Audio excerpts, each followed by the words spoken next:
up, everybody? Long time no see. I'm gonna talk a little bit louder because it's a little windy today. It feels amazing outside, but I feel like the quality of the audio might be iffy. So yeah, for many of you who don't know, I don't know if I've talked about it on my page already or not, but I am in my Saturn return, and my Saturn is in the 4th house, so house of like early memories, home, family, things of that nature, and it's in Pisces. And it started last year, so I'm sure there's other people who are going through their Saturn return as well. And honestly, after my 30th birthday, it was like, we about to give you these challenges. Yeah, it was a lot going on. So I did want to take the summer off, kind of just to be present and enjoy it, and then life started lifing. So yeah. So life started getting really real really fast. I'm a pretty transparent person, so just without giving like my family's whole details, I just was presented with an opportunity to really have to meet some unprocessed grief from my mom. My biological mom passing away when I was just 13. And this opportunity is, I'm trying to be nice with the phrasing, this opportunity, because it was an opportunity, and it's really rattling me to my bones. It's made me realize how much of my life, over half of my life, that I've spent taking care of other people. It's made me realize I really don't have a connection with my inner child, like with my 12, 13, 14-year-old self. And it's made me realize now more than anything, grief is a motherfucker. Like, I know we all know that, and I know it's hard, and as a therapist I say this every day, but like, when it doesn't get processed, it sits in your bones. And it feels like, it felt like there were days where I like couldn't move out my bed. Like I physically was fine, I guess, technically, but like the weight and the magnitude of the emotion was paralyzing and stifling. And thank God for therapy. As I always say, all therapists also probably need therapists. But it's, you know, it's been a really tough process, and I look forward to being able to further understand grief. It's made me sit down with myself. It's made me have to learn how to unravel. And if anybody knows me, they know I really hate that. I hate feeling like I don't have it all together, but I'm really appreciative for this opportunity because it kind of forced me to use the community that I've had and like the friendships that I've, you know, built down here in hopes of kind of just being like, I'm not okay, and letting people take care of me and continuing to let people take care of me.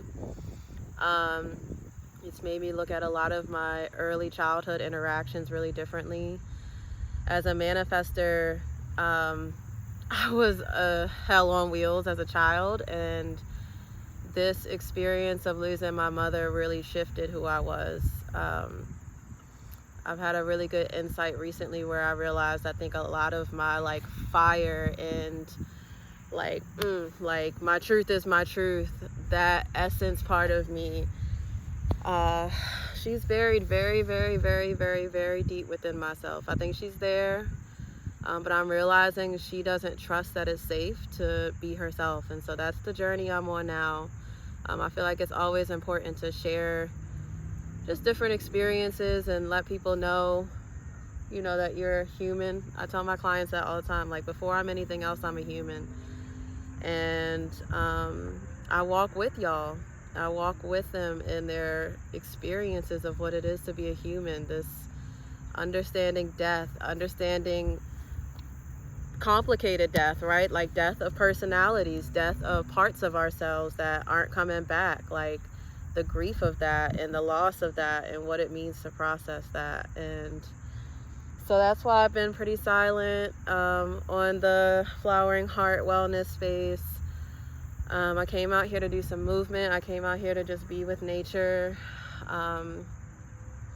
I've given myself permission to not have it all together, and you know, not be on top of things and not be productive, and allow and figure out how to let myself be taken care of, because that's a really, really, really big challenge that I'm also dealing with right now. And so I'll keep y'all posted.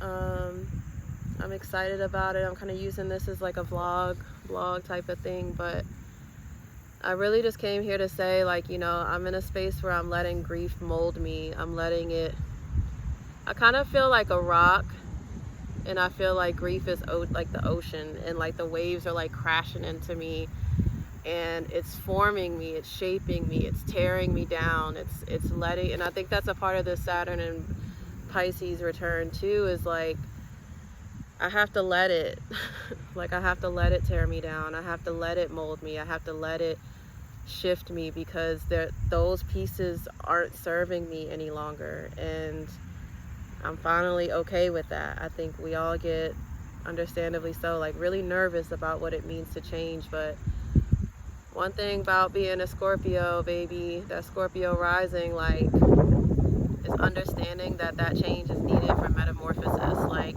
I'm sure caterpillars be like, yo, what the fuck? I'm about to wrap myself in this goddamn cocoon. Like, what is about to happen afterwards? Like, and it's dark and it's scary in here.